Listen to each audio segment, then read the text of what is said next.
धर्माचा जणू मूर्तिमान पुतळा भासे जना भुवरी दीक्षा देऊनी जो जगतिया बद्धास हो उद्धरी वाणीने वदता भागवती कथा व्यासा प्रति भासला तो हा गुरु श्री जनार्दन असा पाटांगणी शोभला सद्गुरुनाथ महाराज की जय। हरे नमः। श्री भगवान उवाच बद्धो मुक्तेति व्याख्या गुणतो मेन वस्तुतः गुणस्य माया मूलत्वान् न मे मोक्षो न बंधनम्। भगवान वेदव्यास वर्णन करून सांगू लागले। शुकाचार्य राजा परीक्षितीला सांगतात आणि प्रत्यक्ष श्री भगवान गोपाल कृष्ण उद्धवाला ज्ञान सांगतायत। ही उद्धव गीता म्हणून प्रसिद्ध आहे। या ठिकाणी भगवंतानी उद्धवाला सांगितलं, अरे उद्धवा, जे नानात्व आहे, विविधता आहे, ती विविधता म्हणजे माया आहे आणि परमेश्वर हा एकच आहे।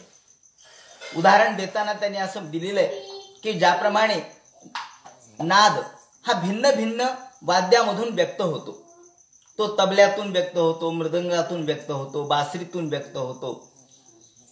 नाद हा विविध वाद्यामधून व्यक्त होतो, तो चर्मवाद्यातून व्यक्त होतो, तो तंतुवाद्यातून व्यक्त होतो, तो सुशीर वाद्यातून व्यक्त होतो, पेटी, तबला, त्याचप्रमाणे बासरी किंवा तंतुवाद्य याच्यामधून नाद व्यक्त होतो की नाही? होतो। आणि प्रत्येक नाद भिन्न आहे। घंटीचा नाद वेगळा आहे, शंखाचा नाद वेगळा आहे, दशविध नाद झाला, दशविध नाद वाद्ये वाजती अंबरी। 10 प्रकारचे नाद सांगितलेले आहेत। तेव्हा विविध प्रकारचे नाद आहेत। झांजेचा नाद वेगळा आहे, शंखाचा नाद वेगळा आहे, घंटीचा नाद वेगळा आहे, त्याचप्रमाणे पेटीचा नाद वेगळा आहे।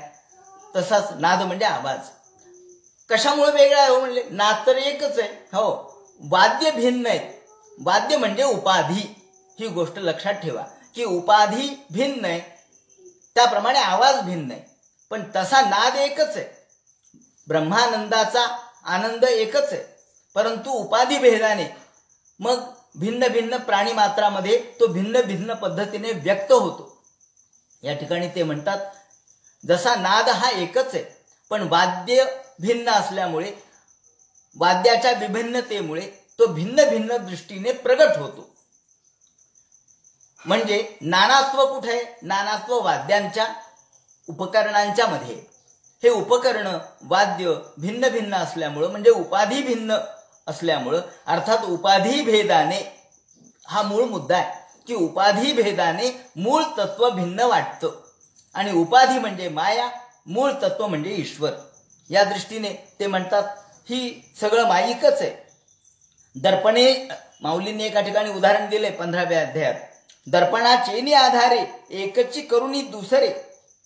दर्पण, माणूस एकच आहे, परंतु आपण एखाद्या दुकानात जातो कपड्याच्या, आणि कपड्याच्या दुकानात गेल्यावर कपडा कसा आला किंवा आपला ड्रेस कसा आला हे पाहण्यासाठी आपण एखाद्या छोट्याशा खोलीत जातो। तिथं सगळ्या बाजूला आरसे लावलेले असतात, सगळ्या बाजूने आपलीच रूप दिसतात। मागूनही आपलंच रूप, बाजूने आपलंच रूप, त्याचप्रमाणे समोरही आपलंच रूप, तिरपई आपलंच रूप।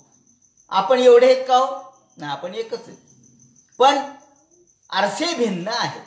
आरसे भिन्न आहेत म्हणून प्रतिबिंब भिन्न आहे। ते म्हणतात दर्पणाचेनी आधारे एकची करुणी दुसरे।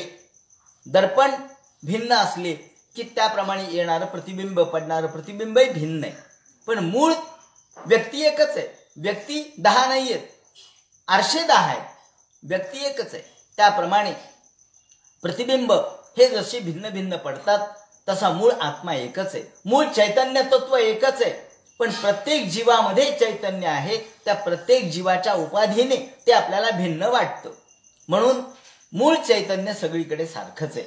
ते म्हणतात, म्हणून जिथे जिथे नानात्व आहे, भिन्नत्व आहे, विविधत्व आहे, ते विविधता, ती भिन्नता म्हणजे माया, आणि अभिन्नता म्हणजे ईश्वर। एवढं लक्षात ठेवा। नानात्व जोपर्यंत आहे तोपर्यंत माया आहे आणि तोपर्यंतच पारतंत्र्य आहे. जोपर्यंत माया आहे तोपर्यंत पारतंत्र्य. पारतंत्र्य म्हणजे भ्रम. आपण स्वतःच्याच प्रतिबिंबाकडे बघून कधी कधी घाबरतो. एकटेच आपण असू किंवा लहान मुलगा सुद्धा म्हणतो, रडू लागतो. का रडू लागला? त्याला सगळीकडे आपलीच रूप दिसायला लागतात. तर हे पारतंत्र्य, ही भिन्नता त्याच्या प्रत्ययाला आल्याबरोबर तो अज्ञानामध्ये स्वतःलाच विसरून जातो. आत्मविस्मृती त्याला होते. आणि म्हणून ते म्हणतात की माया म्हणजे नानात्व आणि माया नानात्वातून व्यक्त होत असल्यामुळं तिथे पारतंत्र्य आणि स्वातंत्र्य म्हणजे भगवान. या ठिकाणी स्वतंत्रतेचं स्तोत्र आपण लक्षात ठेवलं पाहिजे. सावरकरांनी लिहिलेलं स्वातंत्र्यवीर सावरकर. हे स्वतंत्रता म्हणजे काय? आपली जी मूळ शक्ती आहे ती स्वतंत्रता आहे. तू सूर्याचे तेज उदधीचे गांभीर्य ही तुची. स्वतंत्रता म्हणजे काय? सूर्याचं तेज म्हणजे स्वतंत्रता, समुद्राचं गांभीर्य म्हणजे स्वतंत्रता, गालावरच्या कुसुमी किंवा कुसुमांच्या गाली, फुलांच्या मध्ये असलेली सौंदर्यवत्ता, फुलांच्या मध्ये असलेला रंग, विभिन्नता, त्यामधला नाजूकपणा हा स्वाभाविक आहे आणि तेच स्वातंत्र्य आहे. ते स्वातंत्र्य म्हणजे तो ईश्वराचा अंश आहे, आविष्कार आहे. आणि म्हणून मुनिजन हे योगीजन परब्रह्म वदती.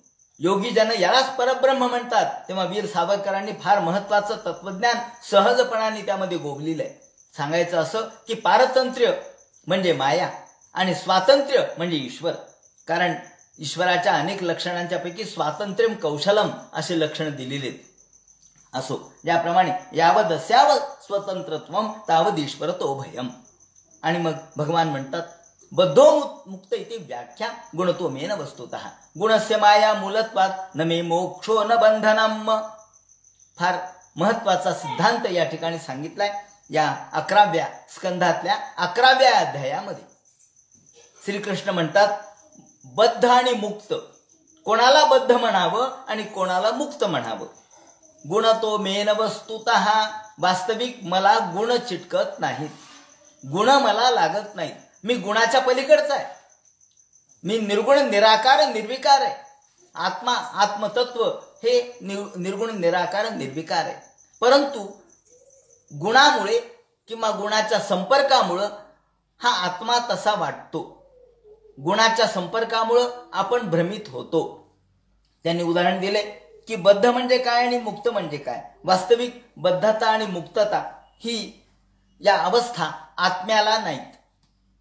आत्मा बद्ध होतही नाही आणि आत्मा मुक्तही होत नाही. म्हणजे असं कसं काय म्हणले? हो, बद्धता ही जीवाला आहे आणि जीव ही दशा आहे. जीवत्व ही दशा आहे. म्हणून जीवत्व दशा का निर्माण झाली? तुम्ही बुद्धी किंवा स्वतःच्या मनाच्या प्रमाणे वागू लागले. तुम्ही इंद्रियाच्या स्वाधीन झाले म्हणून तुम्ही जीव झाले. तुम्ही इंद्रियावर अधिकार मिळवा, तुम्ही शिव होताल. तेव्हा या ठिकाणी शिवम भूत्वा शिवम यजेत. आपल्याला जर ईश्वर पाहायचा झाला तर आपल्याला ईश्वरच व्हावं लागतं. आपल्याला ईश्वरत्व समजून घ्यायचं असेल तर आपल्यालाही त्याच्या स्तरावर जावं लागतं. म्हणून ते म्हणतात की भगवान हा मुक्तई आणि बद्ध ह्या ज्या दोन सापेक्ष शब्द आहेत. सापेक्षता म्हणजे काय? सापेक्षता म्हणजे च्या अपेक्षेने. आता आपण रात्र झाली दिवस उगवला असं म्हणतो. का हो म्हणले? आपल्या पृथ्वीवरच्या अपेक्षेने रात्र आणि दिवस आहे. पण सूर्यावर गेलं तर तिथं कुठे रात्र आहे? तिथं रात्र नाहीये, अंधार नाहीये. मग अंधार कुठे गेला? रात्र कुठे गेली? ते म्हणतात अवघा प्रकाश प्रकाश नाही होणे जाणे नाश. सूर्यावर सगळीकडे प्रकाशच आहे, अंधकार कुठे आहे? अंधकार नाहीये. मग सूर्यावर अंधकार नाही तरी सुद्धा सूर्याने कधी अंधकार पाहिला का? सूर्याने कधीच अंधकार पाहिला नाही. का म्हणले सूर्याने अंधकार कधी पाहिला का? शक्य आहे का म्हणले? सूर्य उगवला की अंधार नाहीसा होतो, मग पाहणं शक्य आहे का? नाही. मग तरी सुद्धा सूर्याला तमारी हा डगरू आला चिकी. माऊलींनी अमृतानुभवात म्हटले तमारी हा डगरू आला चिकी. सूर्याला तमारी असा एक शब्द आहे. तमारी म्हणजे काय हो? तमारी म्हणजे तम म्हणजे अंधार आणि अरी म्हणजे शत्रू. अंधाराचा शत्रू सूर्य म्हणतो का हो, मी ज्याला कधी जन्मात पाहिलं नाही त्याचं माझं शत्रुत्व कधी झालं? अहो, शत्रू व्हायला निदान समोरासमोर तर गाठ पडायला पाहिजे, कुठेतरी संबंध तरी यायला पाहिजे. शत्रुत्व आणि मित्रत्व हे व्यवहारातले शब्द आहेत. शत्रुत्व आणि मित्रत्व कधी असतं? जवळचा असला तर मित्र झाला, विरोधक असला तर शत्रू झाला. पण सूर्य म्हणतो मी जगाचा मित्र आहे, बरं माझं नाव मित्र आहे. मित्राय नमः म्हणतो ना आपण, सूर्याच्या 12 नावामध्ये मित्राय नमः. अहो, जगाचा मित्र आहे मी, जगाचे कार्य माझ्यावर चालतात आणि मी कोणाचं शत्रुत्व घेईल का? हो, कधीच नाही. आणि शत्रू तरी माझ्या समोर कधी आला का?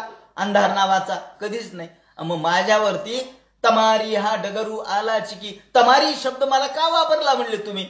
ते म्हणले अहो, व्यवहार आहे, व्यवहारामध्ये सापेक्षता असते. व्यवहार हा सापेक्ष आहे, व्यवहार हा च्या अपेक्षेने चाललेला आहे आणि परमार्थ हा निरपेक्ष आहे, हे लक्षात घ्या. म्हणून निरपेक्षत्व हे परमार्थात आहे आणि सापेक्षत्व हे संसारात आहे. आणि म्हणून इथे बद्ध आणि मुक्त असे जे शब्द वापरले हे सापेक्ष अर्थाने वापरले, निरपेक्ष अर्थाने नाही. आणि म्हणून तत्वज्ञानाच्या दृष्टिकोनातून आत्मा हा बद्धही नाहीये आणि म्हणून तो मुक्तही झाला नाही.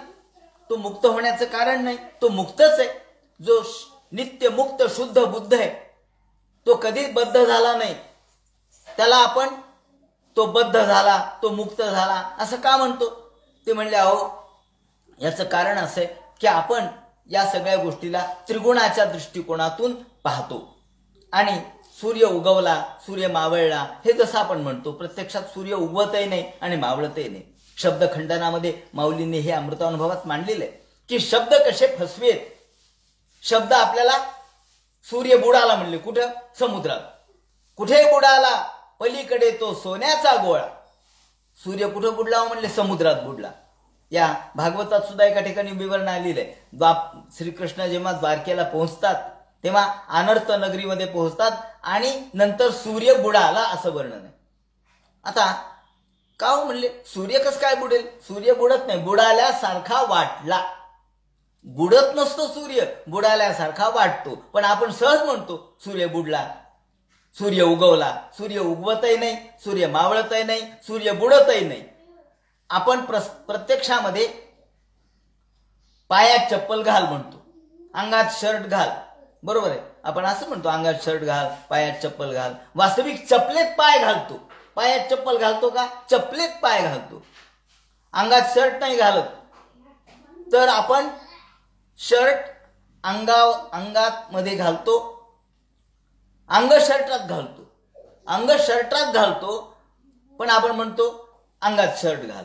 हे काय? हे शब्दखंडन आहे. हे शब्दाच्या मध्ये अशा पद्धतीने सापेक्षतेने आपण शब्द वापरतो. म्हणून आत्मा हा शुद्ध बुद्ध नित्यमुक्त आहे, पण तो व्यवहारामध्ये गुणबद्ध असल्यासारखा वाटतो. त्रिगुणाच्या संपर्काने, त्रिगुणाच्या सन्निकर्षाने हा आत्मा तुम्हाला बद्ध झाल्यासारखा वाटतो. ज्याप्रमाणे अग्नीचा प्रवेश झाल्यानंतर एखादी पळी जशी तापते आणि मग आपण म्हणतो पळी पोळली. साल्यग्नी तापात पयसोभी तापात तत्तापत अस्तंडुल गर्भरंधी. आपण बघितलंय पंचमस्कंदामध्ये भरताने जड भरताने या राजा रहुगणाला सांगताना हे तत्वज्ञान सांगितलंय. रहुगणाने जेव्हा प्रश्न विचारला, अहो म्हणले हे कसं काय होतं? स्थाल्यग्नी तापात पयसोभी तापात तत्तापत अस्तंडुल गर्भरंधी देहेंद्रिय स्वाश्रय सन्निकर्षात तत्संस्कृती पुनर्स्यानुरोधात. आपण पळी पोळली असं म्हणतो, प्रत्यक्षात पळी पोळते का म्हणले? नाही, पळीतला अग्नी पोळतो. पण बोलण्याची भाषा काय? पळी पोळली, तवा पोळला, त्याचप्रमाणे चिमटा पोळला. चिमटा पोळत नसतो, चिमट्यातला अग्नी पोळतो. त्याप्रमाणे ते म्हणतात अग्नीचा प्रवेश त्या वस्तूत झाल्यामुळं आपण अग्नीचं नाव घेत नाही तर वस्तूचं घेतो. इथे काय झालं? सन्निकर्षात. सन्निकर्ष म्हणजे संपर्क, ज्याच्या संपर्कात तो येतो.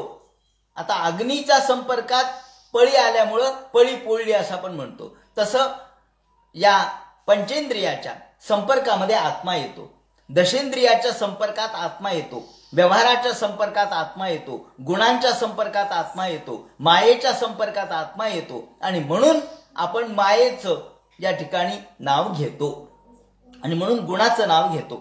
या ठिकाणी आत्म्याला देह आणि इंद्रिय याचे गुण चिकटल्यासारखे वाटतात, ते आपण आरोपित केलेले. प्रत्यक्षात ते नाहीयेत पण आरोपित केलेले आहेत. ते म्हणतात ज्याप्रमाणे हे आरोपित गुणदोष त्याला नाहीत. आरशावर धूळ साठली म्हणजे जसं आपलं प्रतिबिंब दिसत नाही. का म्हणले आपला चेहरा धुळकट झाला का? अहो चेहरा धुळकट नाही, आरसा धुळकट आहे. म्हणजे धूमेना व्रियते वह्निर यथा दर्शो मलेनच. तिसऱ्या अध्यायामध्ये गीतेच्या म्हटलंय धूमेना व्रियते वह्निर यथा दर्शो मलेनच. ज्याप्रमाणे आरशावर धूळ साठते आणि आपण आपला चेहरा स्वच्छ करतो म्हणले आरसा स्वच्छ करा. त्या आरशात प्रतिबिंब धुळकट पडलंय ते मूळ आरसा खराब आहे म्हणून. तसं या ठिकाणी प्रतिबिंब ज्याच्यात पडलेलं आहे ते प्रतिबिंब ज्या गुणामध्ये पडतं तो गुण आपण गुणाच्या दृष्टिकोनातून ही माईक विचार करतो. धुराने अग्नी झाकला जातो. वास्तविक धूमेना व्रियते वह्निर, वन्नी आहे पण तो धुराने झाकला गेला तर तो जसा प्रगटत नाही.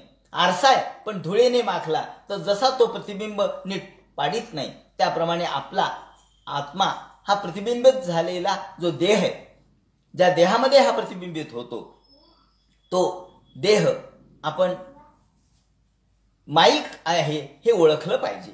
म्हणून मुळात शिव हा ज्ञानयुक्त आहे, जीव हा अज्ञानवश आहे. तो अज्ञानवश आहे म्हणून बद्ध आहे आणि जीव ज्ञानयुक्त आहे म्हणून मुक्त आहे. आणि जीव अज्ञानवश का झाला तो भोगलुब्ध झाला म्हणून अज्ञानवश झाला. भोगाच्या मागे लागला म्हणून अज्ञानवश झाला. आणि शिव हा अभोगी आहे. द्वा सुपर्णा संयुजा सखाया ही श्रुती आपल्याला हेच सांगते. आणि या ठिकाणी तो स्वतःला कसा विसरतो. या ठिकाणी माऊलींनी सुद्धा एक उदाहरण दिलेलं आहे की नसती शामिका व्योमी दिसे तैसी दिसो का. फार शास्त्रीय उदाहरण दिले, वैज्ञानिक. आकाशाला निळा रंग आहे का हो म्हणले. आकाशाला कुणी दिला निळा रंग? हो म्हणले आकाश निळं दिसतंय. हो निळं स्वच्छ निळं शार आकाश दिसते निळं. हो निळं. निळा रंग दिलाय का आकाशाला? कोण द्यायला म्हणले आकाशाला निळा रंग? मग दिसतो कसा? माऊलींनी म्हटलंय नसतीची शामिका. अहो आकाशाला निळा रंग नाहीच आहे पण दिसतो. मग दिसतं तसं नसतं म्हणून जग फसतं. म्हणून जे दिसतं ते आपल्याला खोटं मानावं लागतं. म्हणजे प्रत्यक्ष प्रमाण हे चालत नाही. या ठिकाणी अनुमान प्रमाण चालत नाही. व्योमी दिसे ते दिसो का. ज्याप्रमाणे जसं गंधर्व नगर आपल्याला दिसतं. माऊलींनी म्हटलंय वांझेची या लेखा कैची जन्मपत्रिका नभी निळी भूमिका के कल्पूपा. आणखी एक उदाहरणामध्ये हाच दृष्टांत माऊली देतात. वांझेची या लेखा कैची जन्मपत्रिका नभी निळी भूमिका के कल्पूपा. आकाशामध्ये निळा रंग नाहीये पण दिसतो तर खरा. हो दिसतो मात्र खरा. पण आहे का निळा रंग? आपण म्हणतो आकाश निळे गगन सदृशम मेघवर्णम शुभांगम. भगवान हा निळ्या रंगाचा आहे आकाशासारखा. अहो निळा रंगच नाहीये. तो तुमच्या दृष्टीचा भ्रम आहे. ते खोटं आहे. तुमच्या दृष्टीमध्ये काही प्रकाशाचे कण येतात आणि म्हणून आपल्याला निळा रंग दिसतो. वांझेची या लेखा कैची जन्मपत्रिका. वांझेची या लेखा. जिला मुलगा झाला मुलगी झाली ती वांझ कशी होईल? आणि मुलगा झाला मुलगी झाली तर वांझ होणार नाही. मग तिला वांझ कोण म्हणेल? आणि मग जिला पुत्र झाला ती वांझ होणार नाही आणि जी वांझ असेल तिला पुत्र होणार नाही. पण वांझेची या लेखा कैची जन्मपत्रिका. जन्मपत्रिका करणं शक्य आहे का वांझेच्या लेखाची? अहो जी वांझ आहे ती वांझ याच्यामुळे म्हटले की तिला पुत्र नाही पुत्री नाही संतान नाही अपत्य नाही म्हणून. त्याप्रमाणे हे सगळं खोटं आहे. पण बागुल देशे दवडावा आहे. ज्याप्रमाणे बागुल देश बागुल बुवा हा शब्द आपण वापरतो लहान मुलांसाठी. अहो कोण आहे म्हणले बागुल बुवा? तो बागुल बुवा कोण आहे का बागुल बुवा? ते म्हणले कशाचा बागुल बुवा आला? जेव्हा लहान मुलगा असतो तेव्हा वडील त्याला म्हणतात अरे तिकडे जाऊ नको, तिकडे बागुल बुवा येईल. आणि मग त्याला काट्या कुट्यात अंधारात वगैरे जाऊ देत नाहीत. बागुल बुवा येईल बागुल बुवा येईल बागुल बुवा येईल. कोण बागुल बुवा आहे हो? अहो बागुल बुवा बागुलाचे नि मरणे की तोषावे बालपणे. माऊलींनी अमृतानुभवात म्हटले बागुलाचे नि मरणे. आणि हा बागुल बुवा कोण आहे हे काही कळत नाही. लादणीमध्ये जाऊ नको, अंधारात जाऊ नको, विंचू काट्यात जाऊ नको, बागुल बुवा येईल. मग हा मुलगा 16-18 वर्षाचा होतो आणि तो म्हणतो बाबा तो बागुलबुवा कोण तो दाखवा बरं मला, त्याला आता मारतोच मी, माझ्या हातात बंदूक आहे, मी त्याला मारतो. त्याचा बाप त्याला म्हणतो, अरे बागुलबुवा कालच मेला. मेला? हो. तू जेव्हा शहाणा झालास, तू जेव्हा सज्ञान झालास, तू जेव्हा ज्ञानी झालास, तेव्हाच बागुलबुवा मेला. बागुलबुवा कुठपर्यंत? बाल अवस्थेतल्या साठी भीती दाखवण्यासाठी बागुलबुवा आहे. प्रत्यक्षात बागुलबुवा नाही. पण बापाला का सांगावं लागतं? मुलांना हे कळणार नाही की काटे म्हणजे काय, विंचू म्हणजे काय, साप म्हणजे काय कळणार नाही, म्हणून त्यांना काहीतरी भीती दाखवायची, म्हणून बागुलबुवा. बागुलाचे निमरणे की तोषावे बालपणे. बागुलबुवा नव्हताच, पण आपण तो कल्पनेने उभा केला. त्याप्रमाणे हा संसार नाहीच आहे, पण आपण कल्पनेने उभा केलेला आहे. हा कल्पनेने उभा केलेला संसार आहे. आणि म्हणून एका ठिकाणी मोठं सुंदर सांगरूपक वापरलेलं आहे. हे सांगरूपक या ठिकाणी मुद्दाम सांगतो. अत्यंताभाव कशाला म्हणतात? अत्यंताभाव म्हणजे अभाव, परिपूर्ण अभाव. हे काहीच नाही, पण काही नाही, पण आपण शब्दाने सगळं मांडतो.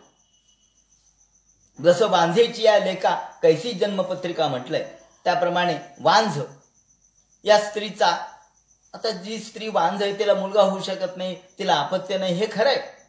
पण एक कल्पना केली. काय कल्पना केली? वांझेच्या पुत्राच्या घरी, कोणाच्या? वांझेच्या पुत्राच्या घरी गंधर्व नगरावरून एक बागुलबुवा आला. गंधर्व नगर म्हणजे काय? अहो, गंधर्व नगर म्हणजे ढगाचे वेगवेगळे झालेले आकार. अहो, ते टिकत असतात का? आणि आकार काही खरे आहेत का? तुम्ही जशी कल्पना कराल तसा आकार दिसतो. अरे ते पाहा, हत्तीसारखा दिसायला लागला ढग. हो, हत्ती का? हो, हत्तीसारखा दिसला. नाही, सिंहासारखा दिसतोय. ढगाकडे बघून आपण ज्या पद्धतीने कल्पना कराव्यात तसे आकार आपल्याला दिसतात. ते काही खरे असतात का? नाही, हे आकार खरे नसतात. त्याला घूर्ण न्याय असं म्हणतात. ही जी एक किडा असतो तो आपल्या फिरण्याने काही एक आकृती तयार करतो, आणि ही आकृती तयार केली की ती आपण जसा विचार करावा तशी आपल्याला वाटते. ही घूर्ण एक नावाचा किडा, तो ज्याप्रमाणे फिरतो त्याप्रमाणे ही आकृती तयार होते. आणि आपण म्हणतो, पहा ना काय हो, म्हणले कधी कधी लोक मोठ्या भक्तिभावाने म्हणा, श्रद्धेने म्हणतात, हो पहा ना, अहो गणपतीचा आकार आहे, अहो पहा ना गणेशच दिसायला लागले, हे काय गणेशाची सोंड आहे. आपण म्हणतो हो बरोबर. का बरं? अहो भक्ती आहे शेवटी. पण हा आकार कुणी कल्पिला? आपणच कल्पिला. जसं वांझेच्या पुत्राच्या घरी बागुलबुवा आला, तो गंधर्व नगरावरून आला म्हणे, त्याचं स्वागत केलं. आता पहा शब्द कसे आपल्याला फसवतात. प्रत्यक्षात काहीच नाहीये, पण बागुलबुवा आला, तो गंधर्व नगरावरून आला. कोणाच्या घरी आला? तर वांझेच्या पुत्राच्या घरी आला. त्याला त्याचं स्वागत केलं, दिवाळी म्हणून स्वागत केलं. काय स्वागत केलं? त्याला आसन दिलं बसायला. स्वागत करायचं म्हणजे काय? आसन द्यायचं, अर्घ्य पाद्य विष्ठराने पूजा करायची. कशाचं आसन दिलं? म्हणजे गगनाचं आसन दिलं. आता गगन काय आसन देण्यासारखी गोष्ट आहे का? पण गगनाचं आसन दिलं. तेल लावलं का? हो तेल लावलं का? अभ्यंग स्नान, दिवाळी चालली आहे, तेल लावा. कशाचं तेल लावलं? वाळूतून रगडलेलं तेल. आपण म्हणतो ना, प्रयत्ने वाळूचे कण रगडिता तेल ही गळे. अहो हे कल्पना आहे फक्त. प्रत्यक्षात वाळूतून तेल निघत नसतं. कितीही तुम्ही प्रयत्न करा, तेल निघत असतं का? पण प्रयत्नाचं महत्व सांगण्यासाठी हे सांगितलंय. याला अर्थवादात्मक विधान असं म्हणतात. विधानामध्ये अनेक प्रकार आहेत, तो पुन्हा स्वतंत्र चिंतनाचा विषय. अर्थवादात्मक विधान म्हणजे काय, हे याला अर्थवाद म्हणतात. प्रयत्नाचं महत्व सांगायचंय म्हणून वाळूतून तेल गळतं असं आपण सांगतो. मग हे म्हणतात वाळू रगडून त्यातून तेल काढलं, त्यांनी अभ्यंग केलं. कोणाला? या पुत्राला, जो वांझेच्या पुत्राच्या घरी जो पाहुणा आला होता त्या पाहुण्याला. त्याला वस्त्र दिलं नेसायला. कोणतं वस्त्र? दिगंबर. दिशा हेच वस्त्र त्याला दिलं नेसायला. दिशेचं वस्त्र नेसायला दिलं. त्याला चंदन लावलं, वायू उगाळून चंदन लावलं म्हणे. वायू उगाळून? वायू कसा उगाळता येतो? नाही, लावलं. मग त्याला माळा घातल्या. कशाच्या माळा? खपुष्पाच्या माळा. ख म्हणजे आकाश. आकाशाला फूल येतं का? अहो आकाशाला फूल येत असतं का? खपुष्प म्हणजे आकाशाचं फूल. खपुष्प, सस्यशृंग, सशाला शिंग आले किंवा वांझेला पुत्र झाला, हे सगळं म्हणणं काय अत्यंताभावाचं आहे. जे नाहीच नाही, अत्यंताभाव जे काहीच नाही त्याला अत्यंताभाव असं म्हणतात. त्याप्रमाणे त्याला माळा घातल्या आकाश पुष्पाच्या, खपुष्प. त्यानंतर त्याला जेवण दिलं बसायला, त्याला आसन दिलं आणि जेवायला पंचपक्वान्न वाढलं. हे लबाडाचं आमंत्रण जेवल्याशिवाय खरं नाही. याप्रमाणे पंचपक्वान्नाचं जेवण वाढलं आणि सोबत ते वाढायला कोण होतं म्हणले, सावल्यांच्या, सगळ्या सावल्यांचे आसपास जे सावल्या पडतात त्यांचे सखे त्याचे बसले होते जेवायला त्याच्यासोबत. आणि वाढायला कोण होतं ते म्हणतात डोळ्यातली बाहुली वाढायला होती. डोळ्यातली बाहुली, बाहुली आहे का डोळ्यात? पण आपण म्हणतो ना डोळ्यातली बाहुली, हो बरोबर आहे, खरंच डोळ्यातली बाहुली शब्द आपण वापरतो. मग ती बाहुली वाढायला होती. काय वाढलं म्हणले, धुराच्या पानावर वाढलं. भाज्या वाढल्या. कशाच्या भाज्या वाढल्या म्हणले तर जाई जुईच्या पानावर हे वाढलं. आणि भ्रमाच्या भोपळ्याची भाजी केली होती. कोणता भोपळा? भ्रमाचा भोपळा. आपण म्हणतो ना भ्रमाचा भोपळा फुटला. कुठला भ्रम? आणि भ्रमाला काय भोपळा असतो का? पण नाही, भाषा आहे आपली. भ्रमाच्या भोपळ्याची भाजी केली, ती वाढली. तूप वाढलं. तूप तर वाढलंच पाहिजे, तुपाशिवाय अन्न शुद्धी नाही. मग तूप कशाचं वाढलं म्हणले कासबीच्या दुधाचं तूप केलं आणि ते वाढलं. कासबीचं दूध शक्य आहे का मिळवणं? नाही. पण आपण म्हणतो ना कासबीच्या डोळ्यामध्ये इतकं प्रेम असतं की ती लांब जरी कासवाचे पिल्लं असले तरी त्याचं भरण पोषण ती करते. तेव्हा कासबीचं तूप आणलं, तिच्या दुधापासून तूप केलं आणि ते वाढलं. आणि या पंक्तीमध्ये ते म्हणतात, सांगणारा बोलतोय, या पंक्तीमध्ये मी सुद्धा जीवन तृप्त झालो म्हणे.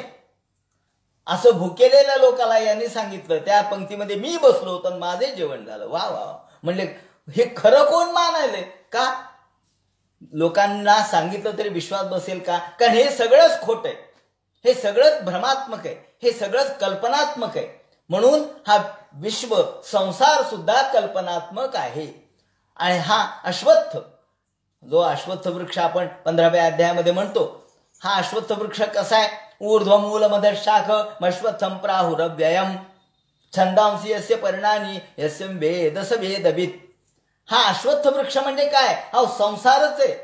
अ म्हणजे नाही, श्व म्हणजे उद्या, जो उद्या राहणार नाही. म्हणजे काय? उद्या म्हणजे काय? पुढच्या क्षणाला तो नाही म्हणतो आपण, म्हणेपर्यंत तर तो संपूनही जाणार आहे. अहो माशी पंख झाडेपर्यंत तर हे विश्व म्हणे उदयाला येतं आणि लयाला जातं. माऊलींनी म्हटलंय माशी फक्त पंख झाडेपर्यंत तो हे सरे. आता हे कोणाच्या दृष्टीने म्हटले? ब्रह्मदेवाच्या दृष्टीने म्हटले. त्यांच्या दृष्टीने हे क्षणभर आलं आणि गेलं. आपल्यासाठी हजारो युग असतील, पण ब्रह्मदेवासाठी एक पापणी लवेपर्यंतचा काळ गेलेला आहे. म्हणून हे अ म्हणजे नाही आणि श्व म्हणजे उद्या. हे विश्व उद्या टिकणार नाही, हा संसार उद्या राहणार नाही. म्हणून हा खोटा आहे, म्हणून हा कल्पनात्मक आहे. आणि म्हणून या ठिकाणी ते म्हणतात हे सगळं आपल्या भ्रमावर अवलंबून आहे. आपण भ्रम करतो. हा भ्रम कसा होतो याचं उदाहरण त्यांनी दिलंय की भ्रम रात्रीची वेळ आहे, अंधाराची वेळ आहे आणि आपण सोनं नाणं पैसे अडके आणून ठेवलेले आणि आपल्याला वाटतं रात्रीच्या वेळेला कुणी आलंय काय की. आपण म्हणतो ना की वाजे पाऊल आपुले आणि म्हणे मागे कोण आले. आपलंच पाऊल वाजतं आणि आपल्याला वाटतं मागं कोणतरी आलंय काय की. अहो कोणी आलेलं नसतं, तुमचंच पाऊल वाजतं, तुम्हाला भीती वाटते. तसंच आपण आकृतीकडे पहा, अरे काहीतरी खसपस वाटायले, पत्र्यावर आवाज झालाय, दणदण आवाज झालाय, नक्की चोर आले असले पाहिजेत. झाली कल्पना. काय कल्पना? अशी की चोर आले असले पाहिजेत. मग याला उठव त्याला उठव, चोर आले चोर आले. आले कुठे? ते काय मला तिथं दिसला. आणि मग दुसरा म्हणतो हा हा हा मला सुद्धा दिसायला बरं का, प्रांगणी चोर देखिला द्रष्टे म्हणे कैसा आला. अरे खरंच की प्रांगणी चोर देखिला, प्रांगणामध्ये चोर पाहिला, अरे मलाही दिसल्यासारखा वाटला. मग म्हणले कसा आला असं म्हणले. आता कशावर कल्पना चालली? प्रत्यक्षात चोर नाही पण चोर आहे, दिसला. मग कसा आला असेल? मग तर्क सुरू झाला. भिंतीवरून आला असेल म्हणले. अहो तिकडून जिना नाही का, तिकडून वाट आहे. अरे हो, तिकडून जिना आहे, तिकडून वाट आहे, तिकडून त्या माणसांचे जाणे येणे चाललेले असतात. तर्क सुरू झाला. मजूर काम करत असतात. हो, लपून छपून आला. अहो दार लावायच्या आधी येऊन बसला असेल. दार लावल्यानंतर कसं आलं? अहो आधी आला, मग नंतर तुम्ही दार लावलं. हो म्हणले, खरंय, अंधार होता, लाईट गेली होती, आला असेल म्हणले त्यावेळेला. मग मी दगड मारून पाहिला. एक जण म्हणलं आपण दगड तर मारून बघू. तर दगड मारून पाहिला तर ती सावली, आपलीच सावली आपल्याला दिसते. आता कशावर तर्क झाला? चोर आलाय म्हणून तर्क झाला. हे सगळं खोटंच आहे का नाही? हो. भ्रमात्मकच आहे. हो. पण झाला का नाही तर्क? हो, तो खरा झाला. त्याने भय वाटलं. सांगायचं तात्पर्य असं की ज्याप्रमाणे आपण या सगळ्या भ्रमात्मक गोष्टी खऱ्या मानतो, भ्रमात्मक गोष्टीमध्ये आपण हे सगळं खरा खोटा असून सुद्धा आपल्याला खरा वाटतो. संसार सुद्धा तसा खरा नाही. तो संसार असत्य आहे, पण सत्य भासतो. का सत्य भासतो? तर ते म्हणतात आपल्या भ्रमामुळं तो सत्य भासतो.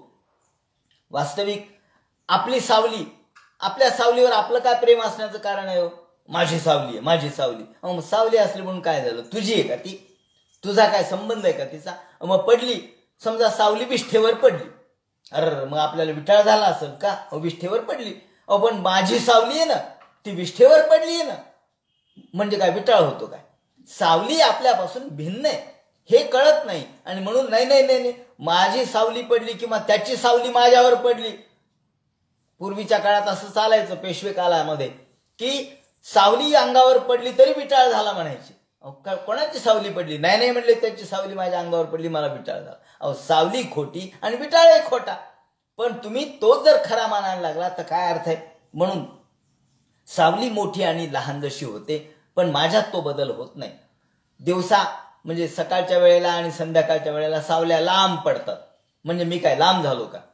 आणि दुपारच्या वेळेला आखूड होतात, म्हणजे मी काय आखूड झालो का? अहो माझ्या देहावर त्याचा काय परिणाम झाला? हे जसं सावलीवरून आपल्या देहावर जसा परिणाम होत नाही, तसा देहावरून आत्म्यावर परिणाम होत नाही, हे लक्षात घ्या. देह उत्पन्न होतो, अस्ति, जायते, वर्धते, विपरिणमते, अपक्षीयते आणि विनश्यती. ह्या 6 अवस्था देहाच्या आहेत. निर्माण होतो, वाढतो, बदल होतो, म्हातारा होतो आणि नष्ट होतो. काय? देह, आत्मा नाही. ज्याप्रमाणे सावली मोठी झाली किंवा लहान झाली, विष्ठेवर पडली किंवा गटारीत पडली तरी आपल्याला त्याचा दोष लागत नाही, तसा देह याचा दोष आत्म्याला लागत नसतो. पण आपल्याला वाटतं मीच आत्मा आहे, म्हणजे देह म्हणजेच आत्मा आहे, आणि म्हणून हा सावल्यांचा खेळ आपल्याला खरा वाटतो. हा संसार म्हणजे सावल्यांचा खेळ आहे. हा खेळ सावल्यांचा, ते गाणं आहे ना, त्याप्रमाणे स्वप्नो यथात्मना ख्याती संस्कृतीत नतु वास्तवी. म्हणून कृष्ण म्हणतात, हे उद्धवा, संस्कृतीत नतु वास्तवी. ही संसार खोटा आहे, तो खरा नाही. बुद्धिबळाच्या सोंगट्यामध्ये आपण बुद्धिबळाचा डाव मांडतो, खेळ सुरू होतो. रामदास स्वामींनी हे उदाहरण दिलेलं आहे त्यांच्या दासबोधामध्ये. आणि खेळ सुरू होतो. हत्ती, घोडे, उंट याप्रमाणे खेळाच्या चौकटीमध्ये त्याच्या खेळाची जी शिस्त असते त्यानुसार खेळणं सुरू होतं. राजा, प्रधान, अमुक तमुक, पटावर दोघांचे बुद्धिबळ सुरू होतं. आणि यामध्ये एक जण चुकीचा डाव करतो, चुकीची चाल देतो, त्यातून भांडणं सुरू होतात. चाल चुकीची दिली, कशावर? खेळामध्ये. खेळात चाल चुकीची दिली, मग हा तुझा राजा, मी मारला. न म्हणजे राजा कसा मेला? तुम्ही चुकीची चाल दिली. घोडा असा चालायला पाहिजे, तुम्ही चुकीचा चालला. हत्ती या ठिकाणी तुम्ही कसा आणला, कुठून आणला? अरे कोणता हत्ती? इथे कुठे हत्ती आहे? पटावरचे बारीक बारीक असणारे हे नरद सोंगट्या, त्यालाच आपण हत्ती, घोडे, प्रधान, राजा म्हणायला लागलो. आणि चुकीचा डाव खेळला म्हणून एकमेकांचे नरडे धरले. का हो म्हणले, भांडणं सुरू झाले. आता तो मोठ्या आनंदात खेळत होतात आणि एकमेकाचं नरड. नाही नाही नाही नाही. आणि तुम्हाला आश्चर्य वाटेल, लोक यामध्ये इतके तल्लीन होतात की ते सगळं वास्तव जीवन सुद्धा विसरतात. एकाने प्रत्यक्ष जीवनामध्ये घटना घडलेल्या आहेत की प्रत्यक्ष त्यांचे वडील वारले, प्रत्यक्ष बर का, पण ते म्हणला थांब एवढा डाव होऊ दे.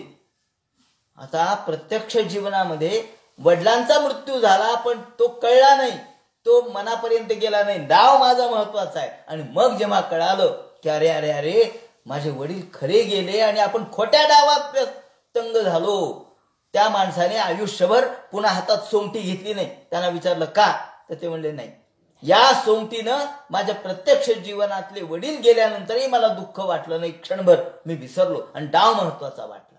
सांगायचं तात्पर्य असं की बुद्धिबळ हा खोटा डाव, सोंगट्या खोट्या, पण डावामध्ये इतका तल्लीन होतो की रडीचं डाव खेळल्यानंतर भांडण होतं, एकमेकांच्या जीवावर उठतात. म्हणजे भांडण खरं, डाव खोटा. अहो कशामुळे भांडायला, ते म्हणले अहो डाव चुकीचा दिला, रडीचा खेळ केला. पण हे भांडण खरं झालं, खोट्या डावात खरं भांडण झालं. त्याप्रमाणे अहमभावावर आपण आरूढ होतो, अभिमानावर आरूढ होतो. अहमभाव, मी, माझं डाव यावर आरूढ होतो आणि खऱ्या मित्राला, खऱ्या आपल्या दोस्ताला आपण गमावतो. भांडण होतं, एकमेकांच्या जीवावर उठतात. त्याप्रमाणे घनच्छन्न दृष्टीर घनच्छन्न मर्कम यथा निष्प्रभम म्हणले त्या जाती मुढा. ज्याप्रमाणे या मायेचं कार्य त्यांनी सांगितलं.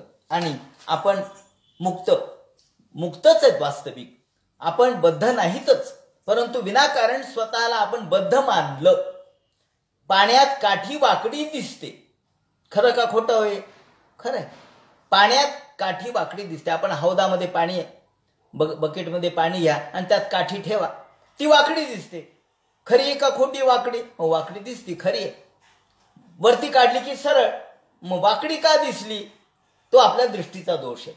वाकडी दिसली, आता त्याला शास्त्रीय कारण आहे की एका माध्यमातून दुसऱ्या माध्यमात जेव्हा सूर्यप्रकाश जातो तेव्हा तो वक्र होतो. पण हा वक्र होतो म्हणजे आपल्या दृष्टीला तसं दिसतं, पण प्रत्यक्षात ती वाकडी नाही. त्याप्रमाणे मायेमध्ये आपण गेलो, माया म्हणजे माध्यम आहे, या माध्यमात आपला आत्मा गेला की तो वाकडा होतो. वाकडा होतो म्हणजे वाकडा दिसतो, तो संसारात लिप्त असल्यासारखा दिसतो, बद्ध असल्यासारखा दिसतो. बाहेर काढला की तो मुक्त आहे, पण आतमध्ये मात्र बद्ध आहे, बद्ध असल्यासारखा वाटतो.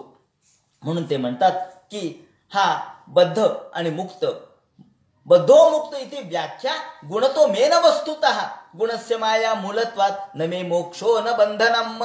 मला मोक्षही नाही आणि मला बंधनही नाही, मी निर्द्वंद्व अवस्थेत आहे, मी द्वैताच्या पलीकडचा आहे. हा द्वैत, बंधन आणि मोक्ष, चांगलं आणि वाईट, खरं आणि खोटं, योग्य आणि अयोग्य, वर आणि खाली, हे सगळं सापेक्ष आहे. आणि हे संसारातलं आहे. आत आणि बाहेर हे कशाच्या अवलंबून आहे? हो, कशावर अवलंबून आहे? हे कशाच्या अपेक्षेने? उंबऱ्याच्या. उमरा नसेल तर आत काय आणि बाहेर काय? उमरा आत आणि बाहेर.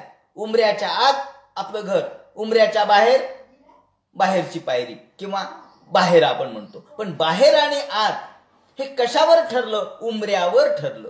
त्याप्रमाणे आत आणि बाहेर वास्तविक नाहीच आहे. आत आणि बाहेरचा हा भाग नाहीच आहे, हे एकरूप आहे. जोपर्यंत घर बांधलेलं नव्हतं तोपर्यंत एकरूपच होतं, पण घर बांधलं की घराच्या आत आणि घराच्या बाहेर असा शब्द आपण वापरतो. आपण रस्त्यावर घर बांधलं, मग रस्ताच आपल्या घरात झाला, मग आपण रस्ता घरात आला का? हो, रस्ताही घरात आला का? रस्त्यावर घर बांधलं, मग रस्ताही घरात आला. पण पूर्वी ज्याला आपण रस्ता म्हणत होतो त्याला आता आपण घर म्हणायला लागलो. हे कशाच्या आधारावर आहे? तर ते म्हणतात हे सापेक्ष आहे. म्हणून बद्ध आणि मुक्तता हे शब्द सुद्धा सापेक्ष आहेत, ते खरे नाही आहेत. आपण ज्ञानी माणसं हे बंधनाच्या पलीकडचे असतात. म्हणून या ठिकाणी आपण तत्वज्ञान समजून घेताना तेच दूध असतं. एका क्षणापूर्वी हे दूध थोडा दह्याचा थेंब टाकला की नासतं. त्याप्रमाणे दह्याचा थेंब टाकला, संशयाचा थेंब आला, अज्ञानाचा थेंब आला की चांगलं दूध सुद्धा नासतं, अमृततुल्य दूध सुद्धा नासतं. उदाहरण त्यांनी सांगितलंय की माणसाच्या मनात संशय का निर्माण होतो? तर ते म्हणतात हा संशय निर्माण यासाठी होतो की आपण स्वतःला विसरतो. हा स्वतःला कसा विसरतो हे त्यांनी या ठिकाणी सांगितलंय की आपण पोपट एखाद्या नळीवर बसतो आणि नळीवर बसल्याबरोबर आता उडणारा पोपट आहे, तो नळीवर बसलाय, कोणत्या नळीवर? फिरणाऱ्या नळीवर. जी नळी फिरते म्हणजे एकदम गर्र फिरली. आता नळीवर फिरल्याबरोबर जैसे शुकाचेनी अंग भोरे नळिका भोविंदली येरी मोहरे. माऊलींनी 6व्या अध्यायामध्ये उदाहरण दिलेलं आहे. जैसे शुकाचेनी अंग भोरे नळिका भोवन्नली येरी मोहरे. शुकाचेनी अंग भोरे. एक शुक, एक पोपट एकदम नळीवर बसला. नळीवर बसल्याबरोबर तुकाराम महाराजांचा याच्या संदर्भातला फार चांगला अभंग आहे की नळीवर तो बसला. बसल्याबरोबर ती नळी गर्र फिरली. नळी फिरल्याबरोबर या पोपटाला असं वाटलं की आपण पडू, म्हणून त्यांनी काय केलं? त्या नळीला गच्च धरलं. त्यांनी त्या नळीला गच्च धरलं आणि तो मग इकडं पाहू लागला, तिकडं पाहू लागला. माऊलींनी फार सुंदर वर्णन केलंय. इतकं बारकाईने स्वभाव, ज्याला आपण स्वभाव अलंकार म्हणतो, तो ह्या स्वभावाच्या पद्धतीने तो कसा बघू लागला. तो इकडं पाहू लागला, तिकडं पाहू लागला. स्वभावोक्ती अलंकार, हा स्वभावोक्ती अलंकाराच्या पद्धतीने वर्णन केलेलं आहे. मग तो मागं पाहू लागला, पुढं पाहू लागला, घाबरू लागला आणि तो नळी फिरल्यामुळं त्यांनी गच्च त्या नळीला पकडलं. आता क्षणभर तो विसरला का? हो विसरला, की मला पंख आहेत हे तो विसरला. आणि जशी नळी फिरायला लागली तसा तो अधिकाधिक घट्ट धरू लागला. ते म्हणतात याप्रमाणे शुक ज्याप्रमाणे नळीवर बसतो आणि स्वतःला विसरतो, तो क्षणभर स्वतःला विसरला. या ठिकाणी दुसरा एक संदर्भ त्यांनी नळीचा दिलेला आहे की नळी ज्याप्रमाणे त्याच्यावर बसल्याबरोबर स्वतः पंख असून सुद्धा तो स्वतःच्या पंखाला विसरला, म्हणजेच आत्मस्वरूपाला विसरला. दोरीची या उरगा, आत्मस्वरूपाला विसरला. ज्याप्रमाणे दोरीवर साप भासावा त्याप्रमाणे हा स्वतःच्या आत्मस्वरूपाला, ज्ञानाला या ठिकाणी विसरून गेला. आणि तो विसरल्याबरोबर इथे नळी जैसे शुकाचेनी अंग भोरे नळिका भोवीन नली. आणि मग मला बांधलंय असं त्याला वाटू लागलं की अरे आपल्याला बांधलंय कुणीतरी. खरं म्हणजे कुणीच बांधलेलं नसतं, कुणी तर यानीच स्वतःच्या पायाने नळीला धरलेलं असतं, परंतु त्याला वाटतं की आपल्याला बांधलंय. दुसऱ्या एका ठिकाणी शुक नळिका न्याय असा शब्द त्यांनी वापरलेला आहे 13व्या अध्यायामध्ये. जे शुक नळिका न्याय, शुक नळिका न्याय. शुक नळिका न्याय म्हणजे शुक ज्याप्रमाणे, पोपट ज्याप्रमाणे एखाद्या नळीवर बसला म्हणजे जो स्वतःला विसरतो, स्वतःच्या पंखाला विसरतो आणि तिथेच गरगर फिरत राहतो. त्याला हे लक्षात येत नाही की मला पंख आहे, मी नळी सोडल्यानंतर पडणार नाही, पण त्याला वाटतं नाही नळी सोडली तर मी पडल, म्हणून तो नळी सोडत नाही. तशी आपण माया सोडत नाही, तसं आपण संसार सोडत नाहीत. आपल्याला वाटतं संसार सोडलं की आपण पडू, आणि मग त्याला हे विसरतो तो की आपल्याला पंख आहेत. आपण आकाशामध्ये तुझं पंख दिले देवाने कर विहार सामर्थ्याने. अरे तुला देवाने पंख दिलेत, तू आकाशामध्ये गगन विहार कर. तुला तुझी क्षमता आहे, तुझं ज्ञान तू विसरलास, अज्ञानामध्ये आलास आणि पक्क त्या नळीला धरू लागलास. वास्तविक पंख पसर आणि निघून जा. पण हे तो विसरतो. त्याप्रमाणे आपण सुद्धा आत्मविस्मृती आपल्याला होते. आपण स्वतःच्या ज्ञानाला विसरतो आणि अज्ञानाच्या आवरणामध्ये आपण अडकतो. म्हणून ते म्हणतात ज्याप्रमाणे हे कशा पद्धतीने विसरतो हे त्यांनी सांगितलंय. आणि हे विसरतो हे कळल्याबरोबर आपल्याला हे लक्षात आलं पाहिजे की कानातली गोम, ज्याप्रमाणे एखाद्याच्या कानात गोम गेली, त्याला विनाकारण वाटतं की रात्री मी झोपलो होतो, माझ्या कानात गोम गेली. आता ही गोम काही निघत नाही.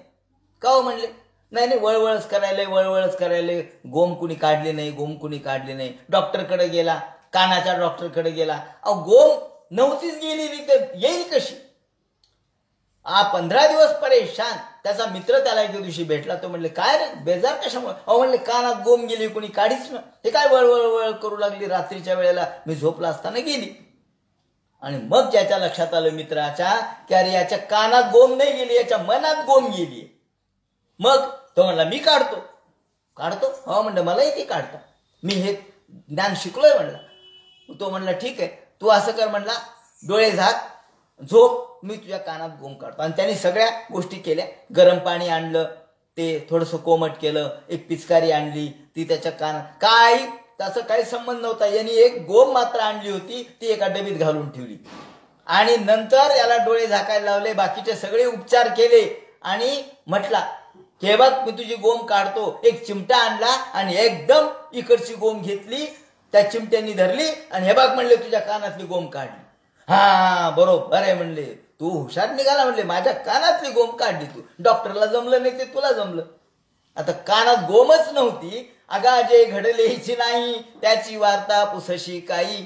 ज्ञानेश्वर माऊली म्हणतात अहो जे घडलंच नाही त्याची वार्ता काय विचारता. जे घडलंच नाही, आपल्याकडं काही नाही घडलं तरी सुद्धा आपण म्हणतो ना आपण की पिंपळाचं पान पडलं तर म्हणे पिंपळगाव जळालं. अहो पिंपळाचं पान पडलं तर पुढच्या 10 कोसावर नाही पिंपळाचा फाटा पडला.